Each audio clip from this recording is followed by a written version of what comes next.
সুপ্রিয় শিক্ষার্থীবৃন্দ, আসসালামু আলাইকুম। জাতীয় বিশ্ববিদ্যালয় অনলাইন ক্লাসে সবাইকে স্বাগতম। করোনাকালীন এই সময় জাতীয় বিশ্ববিদ্যালয় তোমাদের জন্য যেহেতু ক্লাসরুম শিক্ষা সম্ভব না, তাই অনলাইনে ক্লাসের আয়োজন করছি। পদার্থবিজ্ঞানের সব ইয়ারই এই কোর্সটি চালু আছে। আমি তোমাদেরকে যে কোর্সটি নিব সেটা হচ্ছে সেকেন্ড ইয়ারে তড়িৎবিদ্যা ও চুম্বকত্ব। তড়িৎবিদ্যা ও চুম্বকত্বে অনেকগুলি অধ্যায় ভাগ করা হয়েছে। প্রথম অংশে আছে তড়িৎ আধান। তড়িৎ আধান আমি 3টি লেকচারে সমাপ্ত করব। আজকে প্রথম লেকচার। তোমরা ইতিমধ্যে এসএসসি এবং এইচএসসি তে তড়িৎ চুম্বকত্ব এগুলো সম্বন্ধে কিছু না কিছু জেনে ফেলছো। এখানে সেই জানারই একটা পূর্ণতা আছে, কারণ তোমরা এখান থেকে এই কোর্স অধ্যয়ন শেষে তোমরাই একসময় শিক্ষক হবে। সুতরাং তোমাদের নলেজটা সেই পর্যায়ে থাকতে হবে। তড়িৎ আধান বা স্থির তড়িৎ আলোচনা করার আগেই এই অধ্যায়ে একটি শব্দ যোগ করা হয়েছে, তড়িৎ চুম্বকত্ব। আগে কেন তড়িৎ চুম্বকত্ব হঠাৎ যোগ করা হলো? এর তো একটা কারণ আছে, যে স্থির তড়িৎ আধান পড়ার আগেই কেন তড়িৎ চুম্বকত্ব যোগ করলো। আসলে এই তড়িৎ চুম্বকত্ব শব্দটাই হচ্ছে টোটাল এই কোর্সের সূচনা বা ভূমিকা। সুতরাং এই ভূমিকা অংশে আমরা জানবো আসলে তড়িৎ চুম্বকত্ব কি জিনিস, তারপর আমরা সিস্টেমেটিক ওয়েতে তড়িৎ আধান থেকে এই কোর্সের সব আলোচনা শুরু করব। তা আমাদের এই লেকচারটাকে আমি পুরো লেকচারটাকে যে কয়টা ভাগে ভাগ করছি সেটা দেখালাম। প্রথম লেকচার থাকবে তড়িৎ চুম্বকত্ব আধান, তড়িৎ আধানের ধারণা, এরপরে সিরিয়ালে বাকিগুলো আসবে। তোমরা দেখতে পাচ্ছ উপরের যে দুটো আর্টিকেল আছে এটা আসতেছে লেকচার একই।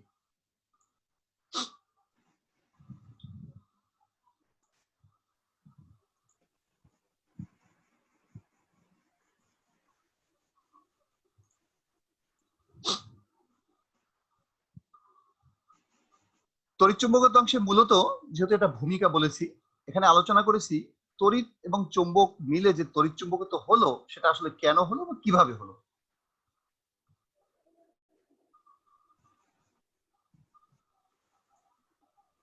এরপরে তড়িৎ আধানের ধারণার উপরে কিছু আলোকপাত করা হয়েছে।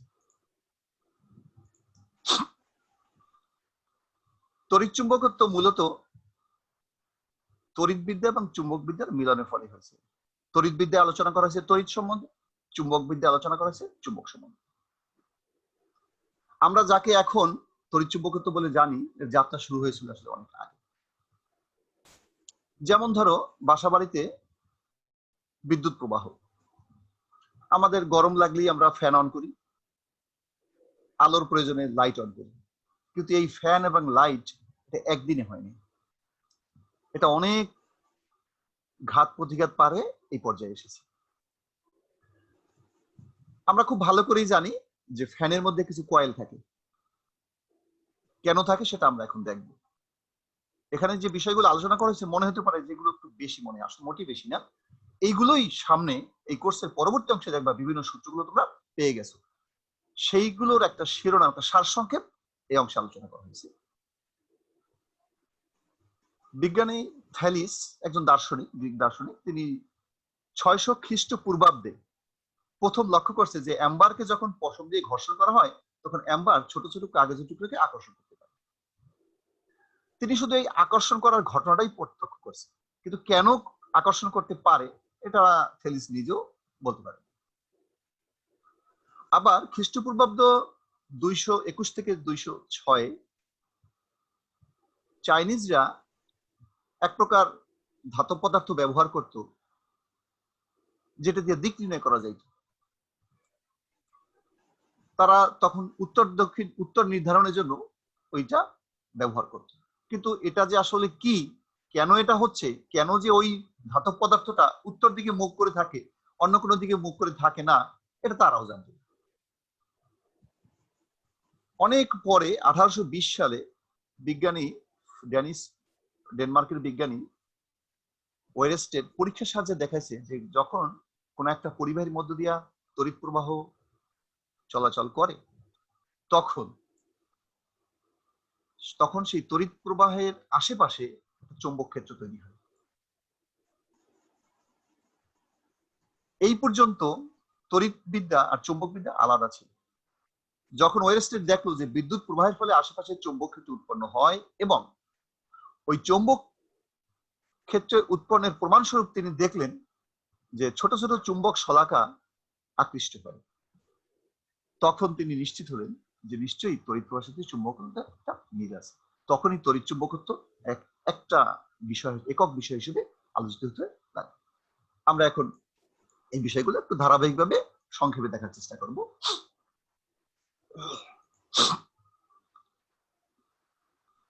1600 খ্রিস্টাব্দের আগে তড়িৎ এবং চুম্বকতে আসলে ব্যাপক কোনো গবেষণা ছিল না বা অর্জন ছিল না। 1600 খ্রিস্টাব্দে ইংলিশ একজন চিকিৎসক, একই সাথে পদার্থবিজ্ঞানীও, উইলিয়াম গিলবার্ট প্রথম প্রস্তাব করেন নানান পরীক্ষা নিরীক্ষার মাধ্যমে যে পৃথিবী একটা চুম্বক। অর্থাৎ ওই যে একটা কাটা একটা নির্দিষ্ট দিকে মুখ করে থাকে, তার কারণ হচ্ছে ওকে পৃথিবী নামক একটা চুম্বক আকর্ষণ করে। অ্যাম্বার ছাড়া আরো অনেক কিছু ঘর্ষণে ফেলেও ছোট ছোট কাগজের টুকরাকে আকর্ষণ করার ক্ষমতা অর্জন করে, এটাও তিনি লক্ষ্য করছেন। তারপর তড়িৎ, তড়িৎ বল, তড়িৎ আকর্ষণ, এই শব্দগুলো গিলবার্ট প্রথম ব্যবহার করছে। তবে এই সবকিছুই তোমরা জানো যে যে কোনো বৈজ্ঞানিক গবেষণা একটা জার্নালে প্রকাশিত হয়। এই জার্নালগুলো একসময় ল্যাটিন গ্রিকই বেশি প্রকাশিত হতো, ধীরে ধীরে ইংরেজি এর জায়গা দখল করছে। উইলিয়াম গিলবার্টও ল্যাটিন ভাষায় এটা প্রকাশ করছে।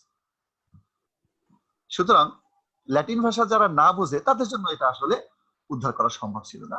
1646-এ ইংলিশ বিজ্ঞানী থমাস ব্রাউন তিনিও পরীক্ষা নিরীক্ষার মাধ্যমে একই অভিজ্ঞতা অর্জন করলেন এবং তিনি electricity, electric force, electric attraction এই শব্দগুলো প্রথম ব্যবহার করেন। তাহলে বলা যায় 1646 থেকে আসলে সবাই ব্যাপারটা জানা শুরু করল। এরপরে 1660-এ জার্মান বিজ্ঞানী অটো ভন গেরিক স্থির তড়িৎ উৎপাদনের যন্ত্র আবিষ্কার করে, কারণ অ্যাম্বারে ঘর্ষণের ফলে যে তড়িৎ উৎপন্ন হয় সেটাও অ্যাম্বারেই স্থির থাকে। সেটা যে যন্ত্রের মাধ্যমে আবিষ্কার করার একটা প্রক্রিয়া আবিষ্কার করছে বিজ্ঞানী অটো ভন গেরিক। এরপরে 1729-এ ইংলিশ জ্যোতির্বিজ্ঞানী স্টিফেন গ্রে পদার্থের তড়িৎ পরিভেদ আবিষ্কার করেন।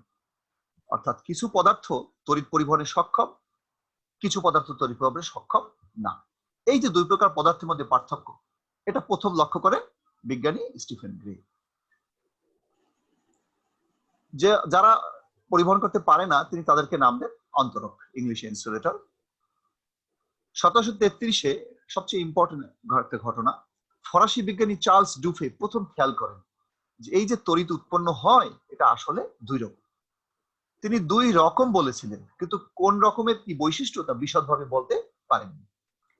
এই দুই রকমের এক রকমের নাম দিয়েছেন ভেট্রিয়াস, আর এক প্রকারের নাম দিয়েছেন রেজিনাস।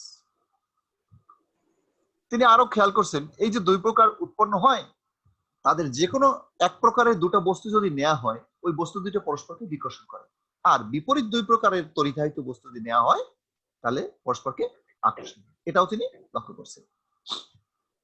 1747-এর সবচেয়ে ইন্টারেস্টিং ঘটনা, বিজ্ঞানী বেঞ্জামিন ফ্রাঙ্কলিন, যিনি যুক্তরাষ্ট্রের 7 জন প্রতিষ্ঠাতা পিতারও একজন, একদিকে রাজনীতিবিদ একদিকে বিজ্ঞানী, তিনি এই দুই প্রকার তড়িতের আচরণকে ধনাত্মক এবং ঋণাত্মক নামে অভিহিত করেন, যেটা এখনো চলমান আছে। এ প্রসঙ্গে বলে রাখি, ধনাত্মক এবং ঋণাত্মক হচ্ছে দুই প্রকার তড়িতের আচরণ। দুই প্রকার তড়িতের আচরণ বোঝাইতে ধনাত্মক ঋণাত্মক শব্দ ব্যবহার করছেন। কোন তড়িতের গায়ে ঋণাত্মক চিহ্ন আঁকা নাই, কোন তড়িতের গায়ে ধনাত্মক চিহ্ন আঁকা নাই। আমরা ওটা বোঝানোর সময় এঁকে দেই, বাট মূলত এটা এসেছে দুই প্রকার তড়িতের আচরণ থেকে, ধনাত্মক এবং ঋণাত্মক নামক দুটো শব্দ। 1767-তে ইংলিশ রসায়নবিদ জোসেফ প্রিস্টলি তড়িৎ বলের বিপরীত বর্গীয় সূত্র আবিষ্কার করেন। অর্থাৎ একটা তড়িৎ আধানকে দুটো তড়িৎ আধানের মধ্যে যখন বল ক্রিয়া করে তখন আধান দুইয়ের মধ্যবর্তী দূরত্বকে দ্বিগুণ করে দিলাম। স্বাভাবিকভাবেই প্রশ্ন, যেহেতু দূরে সরে গেছে বল কমে যাবে, কিন্তু কতটুকু কমবে সেটা তো আমরা জানি না। সেই কমার পরিমাণটা তিনি দেখেছেন, যদি দূরত্ব দ্বিগুণ করা হয় বল কমবে 4/1 ভাগ, 4/1 হয়ে যাবে। যদি দূরত্ব 3 গুণ করা হয় বল হয়ে যাবে কি 1/3 স্কয়ার, মানে কি 9/1 ভাগ। এটাকে বলে বিপরীত বর্গীয় সূত্র। সমীকরণের সাথে দেখালে এই সকল সমীকরণ থাকে 1/r²। যেমন নিউটনের মহাকর্ষ সূত্রের নিচে একটা 1/r² আছে, তোমরা জানো। কুলম্বের বিদ্যুতের সূত্রে 1/r² আছে, কুলম্বের চুম্বকের সূত্র 1/r² আছে। এই তিনটা সূত্র বিপরীত সূত্রের সবচেয়ে বড় উদাহরণ। 1785-তে ফরাসি বিজ্ঞানী কুলম্ব তিনি স্থির তড়িৎ আধানের মধ্যকার বলের সূত্র আবিষ্কার করেন। এটা হচ্ছে একটা বিশাল টার্নিং পয়েন্ট। কুলম্ব কিন্তু পরীক্ষা করতেছিলেন প্রিস্টলির ওই বিপরীতবর্গীয় সূত্রটাই। পরীক্ষা করতে গিয়ে তিনি প্রথমে দেখলেন বিপরীতবর্গীয় সূত্রটা, যে হ্যাঁ বিপরীতবর্গীয় সূত্রটা তিনি পরীক্ষা করে প্রমাণ করে ফেললেন। এরপরে তিনি আরো লক্ষ্য করলেন যে দুটো আধান পরস্পরকে আকর্ষণ বা বিকর্ষণ করে। এটা আমরা এই কোর্সে একটা লেকচারে ভিন্নভাবে পাবো, তখন বিস্তারিত বলবো। 1800-তে ইতালীয় পদার্থবিজ্ঞানী আলেকজান্ডার ভোল্টা তড়িৎ কোষ আবিষ্কার করেন। আমরা ইতিমধ্যে এটা জেনে ফেলছি তড়িৎ কোষ কি জিনিস। সেখানে রাসায়নিক শক্তি থেকে বিদ্যুৎ শক্তি উৎপন্ন হয়।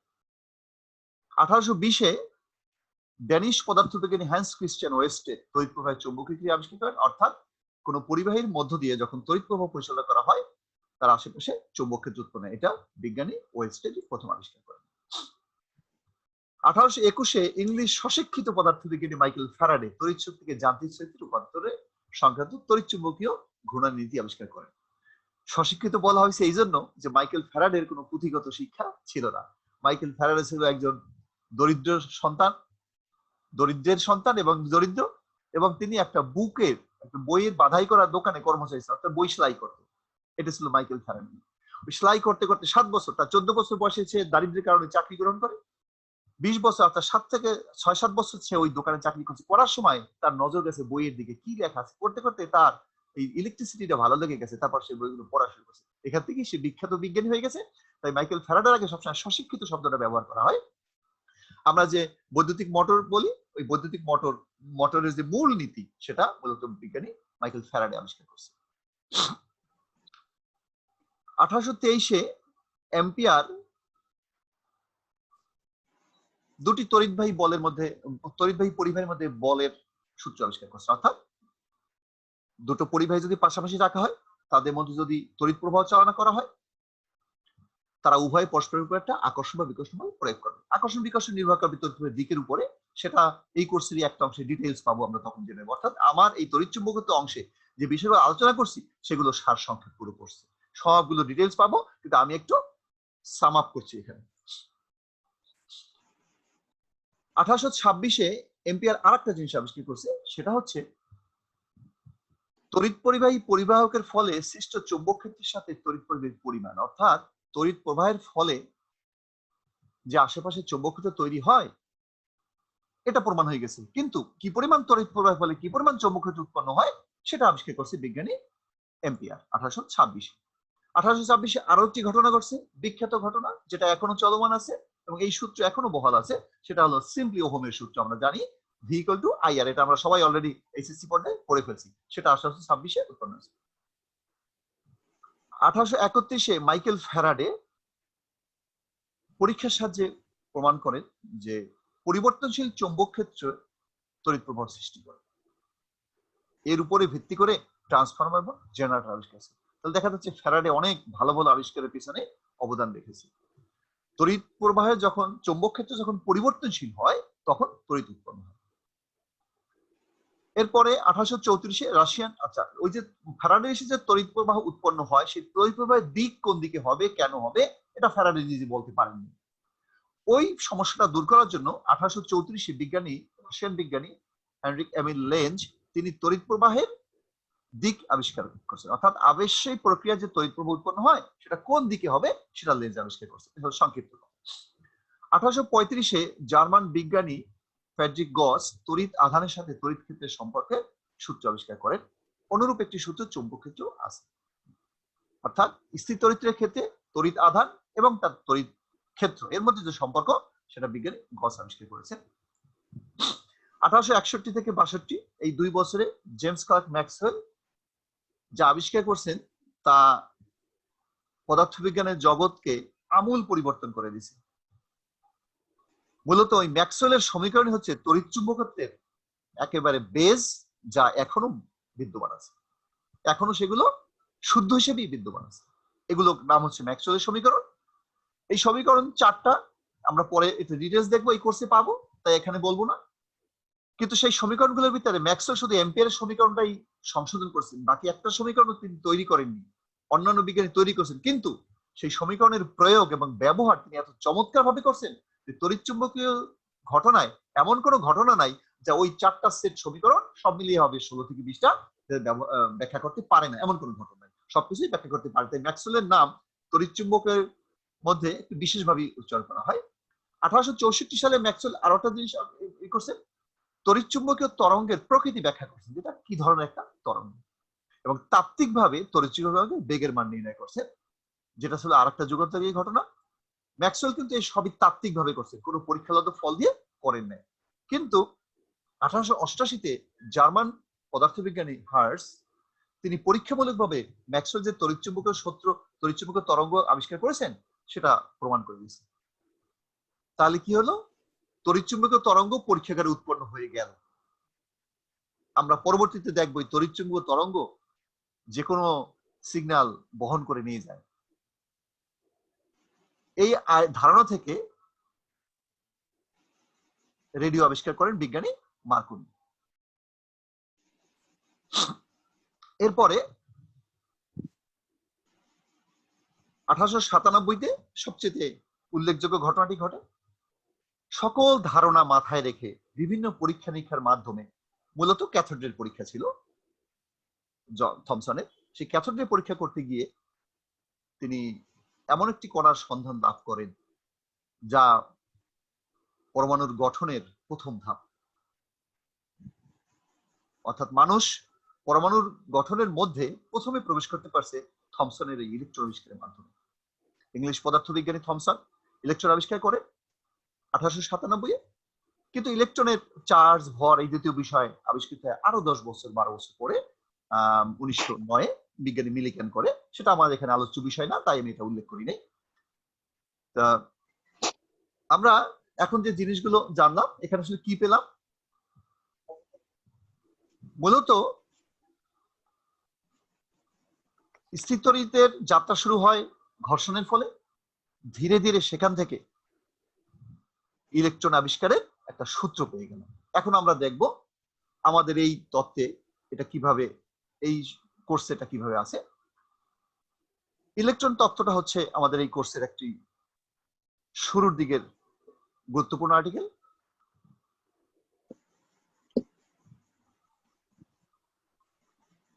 ইলেকট্রন আবিষ্কার হওয়ার আগে ধনাত্মক এবং ঋণাত্মক শব্দটা শুধুমাত্র ব্যবহৃত হতো। ইলেকট্রন আবিষ্কার হওয়ার পরে ধনাত্মক ঋণাত্মক শব্দগুলো ব্যবহৃত হয়, বাট ঋণাত্মক আধান যে ইলেকট্রন, এটা মানুষ জেনে ফেলেছে। যেহেতু ঋণাত্মক আধান ইলেকট্রন জেনে ফেলেছে থমসনের আবিষ্কারের মাধ্যমে, এরপরে আর ঋণাত্মক আধান কেউ বলে না, কি বলে সবাই? ইলেকট্রন। এই ইলেকট্রন কখনো কোনো পদার্থ ঘর্ষণের ফলে বৃদ্ধি পায়, কখনো হ্রাস পায়, বাট ঋণাত্মক আধানটা ইলেকট্রন, এটুকু জেনে ফেলেছে। তখনও কিন্তু প্রোটন বা নিউট্রন শব্দটা ব্যবহার করার মতো কোনো অবস্থা ছিল না, কারণ প্রোটন আবিষ্কৃত হয়েছে 1917-তে আর নিউট্রন আবিষ্কার হয়েছে 1932-এ। প্রোটন আবিষ্কার করছেন ওই বিজ্ঞানী রাদারফোর্ড, আর নিউট্রন আবিষ্কার করছেন বিজ্ঞানী স্যাডউইক। তার মানে পদার্থের গঠনের মধ্যে যে 3টা মূল কণিকা থাকে তা আবিষ্কৃত হতে সময় লেগেছে 34 বছর, 1897 থেকে 1932, 35 বছর সময় লেগেছে। তো এই দীর্ঘ পরিক্রমায় আমরা কি পেলাম? পরমাণু গঠনটা পেলাম, যে পরমাণু 3টা মূল কণিকা নিয়ে গঠিত, একটা ইলেকট্রন, একটা প্রোটন, একটা নিউট্রন। কোন পরমাণু যদি ইলেকট্রন হারিয়ে ফেলে কোনো কারণে, আমরা জানি পরমাণু তড়িৎ নিরপেক্ষ, তাতে ইলেকট্রন এবং প্রোটনের সংখ্যা সমান থাকে।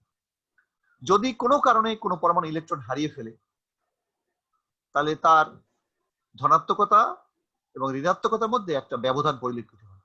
এই যে ব্যবধান, এই ব্যবধানের কারণেই কোনো পরমাণু তড়িদাহিত হয়।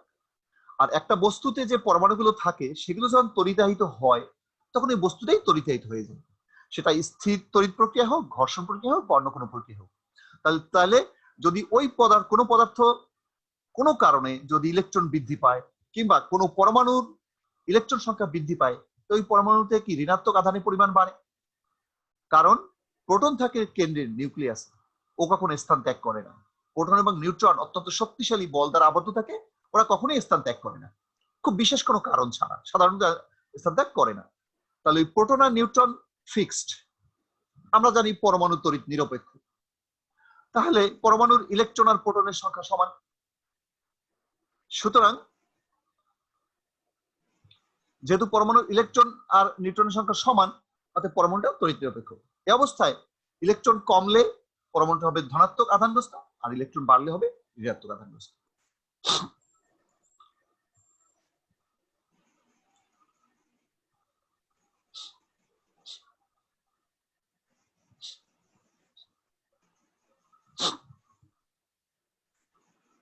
ইলেকট্রন, প্রোটন, নিউট্রন ছাড়াও নিউক্লিয়াসে আরো অনেক পরমাণুতে আরো অনেক মূলকণিকা থাকে, তবে সেগুলো খুবই ক্ষণস্থায়ী।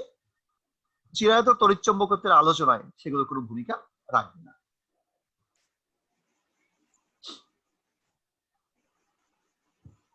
ইলেকট্রন, প্রোটন, নিউট্রনের আপেক্ষিক ভর, পরম ভর এবং তার আধানের দেখানো হলো।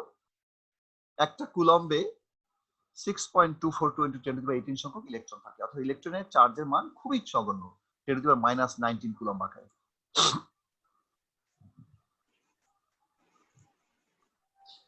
এখন তোমরা প্রশ্ন করো, যদি কোনো প্রশ্ন থাকে এর মধ্যে।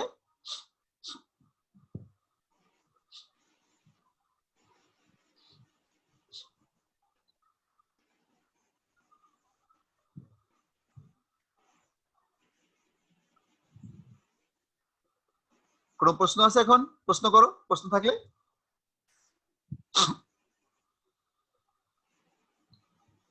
আর না থাকলে পরের অংশে যাব, ঠিক আছে?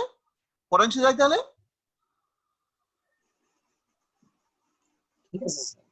পরের অংশে, ওকে, ঠিক আছে, থ্যাংক ইউ। পরের অংশে তোমাদের জন্য কাজ।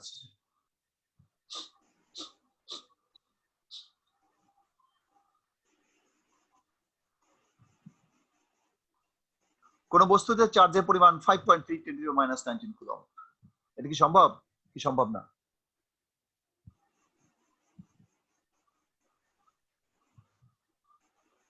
এটা তোমাদের হোমওয়ার্ক রইল, চিন্তা করে বের করবে।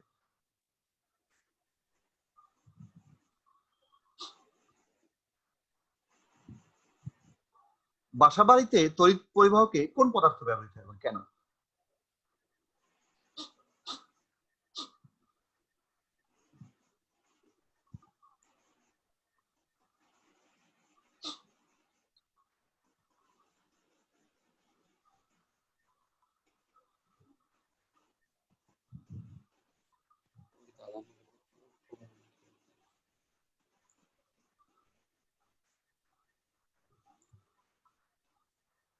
যে সমস্ত রেফারেন্স বই ব্যবহার করে তোমাদের জন্য এটা তৈরি করছি, সেগুলো এখানে সংক্ষেপে দেওয়া হবে।